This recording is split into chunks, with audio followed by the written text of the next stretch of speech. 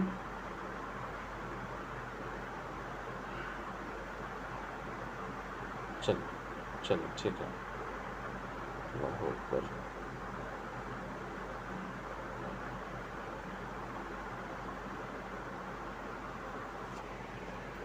دیکھیں میں ایک لکیر کھینچ رہا ہوں، یہ سیدھی لکیر، ٹھیک ہے.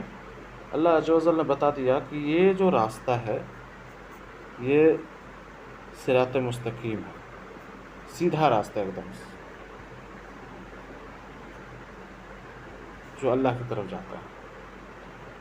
اور اس راستے پر، جو راستہ ہے اس راستے پر کئی دروازے ہیں. ایک یہاں ہے، ایک یہاں ہے، ایک یہاں ہے، اور ایک یہاں ہے. ایسے ایسے کئی دروازے ہیں، اور ہر دروازے پر پردہ لگا ہوا ہے.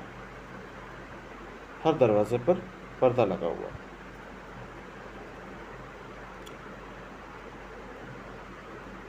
اور ہر دروازے پر ایک پکارنے والا بھی اللہ نے کھڑا کر دیا ہے. اور وہ پکارنے والا کیا ہے؟ وہ قرآن ہے. ہم سیدھے راستے پر چلتے ہیں.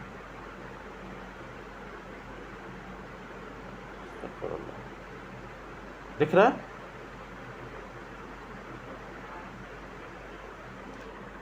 دکھ رہا ہے آپ لوگوں کو؟ ٹھیک ہے ٹھیک ہے. تو یہ جو سیدھا راستہ ہے اس پر ہم ایسے چل رہے ہیں، ٹھیک ہے. تو یہاں پردہ ہے. جیسے ہم اس پردے کو اٹھانے کی کوشش کرتے ہیں تو قرآن کہتا ہے کہ اس پردے کو نہ اٹھانا ورنہ اس میں داخل ہو جاؤ گے. اور جب ہم یہ پردہ اٹھا دیتے ہیں تو قرآن کہتا ہے ہائے افسوس. اب جیسے ہی ہم اس پردے کو اٹھاتے ہیں اور اس میں داخل ہوتے ہیں، بہت گہری کھائی ہے اور بہت سارے راستے ہیں، یہ شیطانوں کے راستے ہیں، ادھر چلے جاتے ہیں. یہ سیدھے راستے سے ہم بھٹک جاتے ہیں. دراصل یہ جو حدیث ہے اس میں یہی بیان کی گئی ہے، ٹھیک ہے. اب یہ حدیث میں آپ لوگوں کو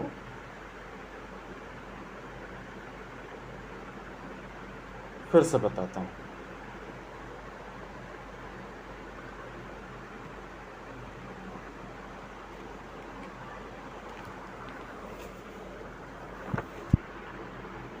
چونکہ فزیکل کر کے آپ لوگوں کو دکھا دیا نا تو اب آپ لوگوں کو سمجھ میں آ جائے گا. سیدنا نواس بن سمعان، یہ صحابی ہیں، سیدنا نواس بن سمعان رضی اللہ عنہ بیان کرتے ہیں کہ رسول اللہ صلی اللہ علیہ وسلم نے فرمایا اللہ تعالیٰ نے صراط مستقیم کی اس طرح مثال بیان کی ہے جیسے ایک راستہ ہو، جیسے میں نے آپ لوگ کو لکیر کھینچ کے دکھایا، اور اس کے دونوں طرف دیواریں ہوں. جیسے آپ نے دیکھا ہوگا کہ راستے پہ میں نے دو ٹائپ کا جو ہے یعنی دو لکیریں کھینچی، وہی راستہ ہے، بیچ کا وہ دیوار ہے. ان میں کئی ایک کھلے دروازے ہوں. کھلا دروازہ بھی میں نے آپ لوگ کو دکھایا، اور ہر دروازے پر پردے لٹک رہے ہیں، وہ بھی میں نے آپ لوگ کو بتایا. راستے کا دروازے پر ایک پکارنے والا مقرر ہو، چونکہ میں نے آپ لوگ کو بتایا، جو یہ اعلان کر رہا ہو کہ اے لوگو تم سب سیدھے راستے پر چلو اور دائیں بائیں مت جھانکو. اور ایک پکارنے والا راستے کے بیچ میں ہو، جب کوئی ان میں سے کسی دروازے کو کھولنا چاہے تو وہ کہہ دے تجھ پر افسوس، اسے نہ کھولنا، اگر تو نے اسے کھول دیا تو اس میں داخل ہو جائے گا. اس مثال میں صراط یعنی راستہ سے مراد ہے اسلام. دیواریں اللہ کی حد ہیں، یعنی اللہ نے جو حد قرار دے دیا ہے ہمیں. کھلے ہوئے دروازوں سے مراد اللہ تعالیٰ کی حرام کردہ چیزیں. جیسے اس میں داخل ہوتے ہیں ہم حرام چیزوں کے جو ہے پیروکار ہو جاتے ہیں، ٹھیک ہے. راستے کے دروازے پر پکارنے والا قرآن کریم ہے، اور راستے کے بیچ میں پکارنے والا اللہ تعالیٰ کا وہ خوف ہے جو ہر مسلمان کے دل میں ہوتا ہے. مومن کس چیز سے ڈرتا ہے؟ اللہ سے ڈرتا ہے نا، اللہ ہی سے ڈرتا ہے. مسند احمد حدیث نمبر 17652، 17652، اینڈ حدیث ترمذی حدیث نمبر 2859 یہ حدیث ہے۔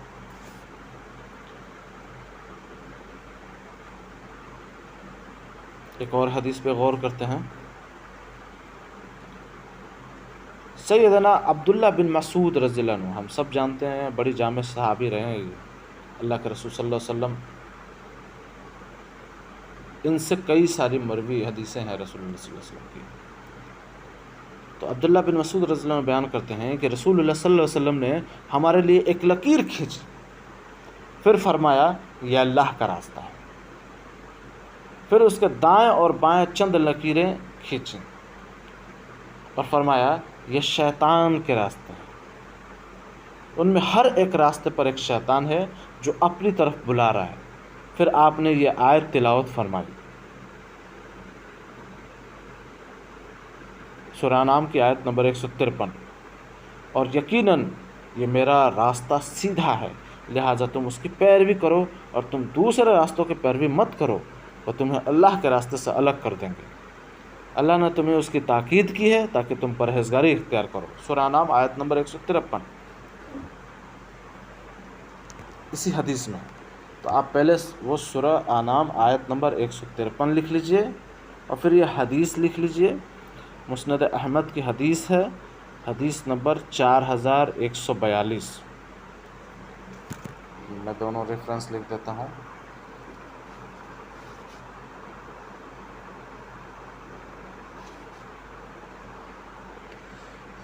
سورہ انعام آیت نمبر 153 اور حدیث مسند احمد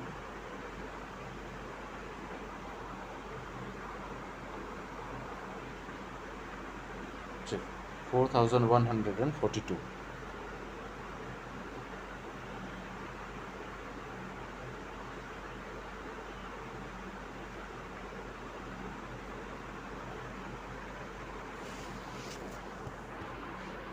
کلیئر ہے؟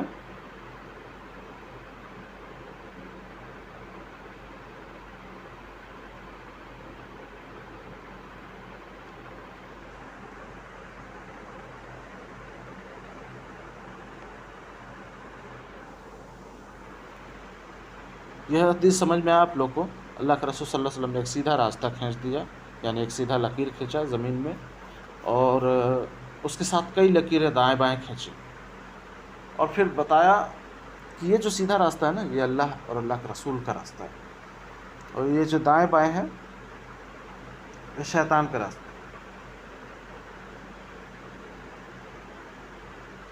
اور پھر وہ قرآن کی آیت بھی بیان کی، سورہ انعام آیت نمبر 153، کہ اللہ عز و جل خود بتا رہا ہے اپنے بندوں کو، اور یقیناً یہ میرا راستہ سیدھا ہے، لہٰذا تم اس کی پیروی کرو اور تم دوسرے راستوں کی پیروی مت کرو، وہ تمہیں اللہ کے راستے سے الگ کر دیں گے۔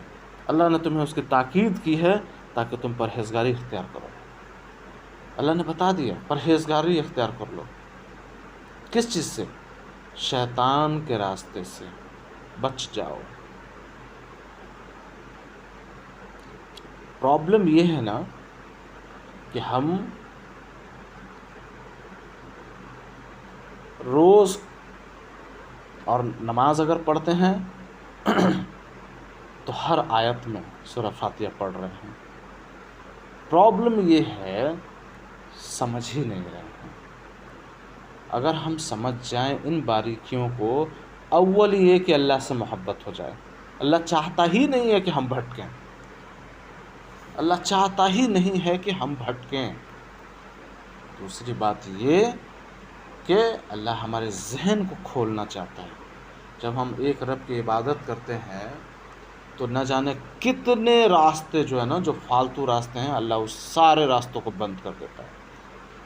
اب آپ اندازہ کیجئے، سپوز کیجئے کہ آپ کو یہاں سے ممبئی جانا ہے، کئی ساری ٹرین ہیں، کئی سارے پلیٹ فارم ہیں، کئی سارے اسٹیشنز ہیں، آپ کو کچھ نہیں پتہ، کچھ بھی نہیں پتہ۔ لیکن اگر آپ کو اتنا پتہ چل جائے ایک ہی پلیٹ فارم ہے، ایک ہی ٹرین ہے، ایک ہی راستہ ہے، ایک ہی اسٹیشن ہے، نیو دہلی سے بیٹھے پلیٹ فارم نمبر 1 سے، روز گاڑی جو ہے ایک ہی گاڑی وہاں پہ کھڑی رہتی ہے جس کو جانا ہے ممبئی CST چھترپتی شیواجی ٹرمینل۔ آپ کے لیے مشکل ہوگا کیا ممبئی جانا؟ میں آپ لوگوں سے ہی پوچھ رہا ہوں، مشکل ہوگا آپ لوگوں کے لیے؟ نہیں ہوگا، بالکل نہیں ہوگا، کیونکہ آپ کو پتہ ہے جب بھی جانا ہوگا اٹھیں گے، اسی پلیٹ فارم پہ جائیں گے، اسی ٹرین میں جا کے بیٹھ جائیں گے، بس ٹرین لے جا کے آپ کو آپ کے منزل پہ پہنچا دے گی۔ تو اللہ کا راستہ بھی ایک دم سیدھا اسٹریٹ ہے، دائیں بائیں کچھ نہیں، اور اللہ کا راستہ کیا ہے؟ توحید کا راستہ، خالص اللہ کی عبادت، کچھ بھی نہیں اس میں۔ کلیئر ہے؟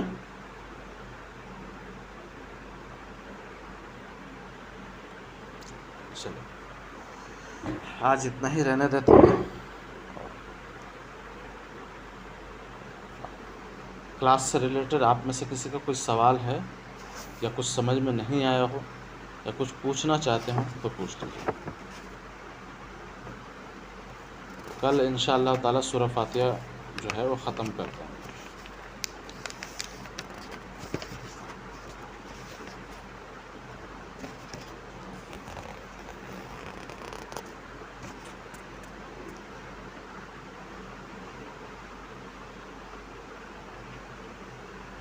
آج اگر دیکھا جائے تو میں نے آدھے گھنٹے کی ہی کلاس لی ہے۔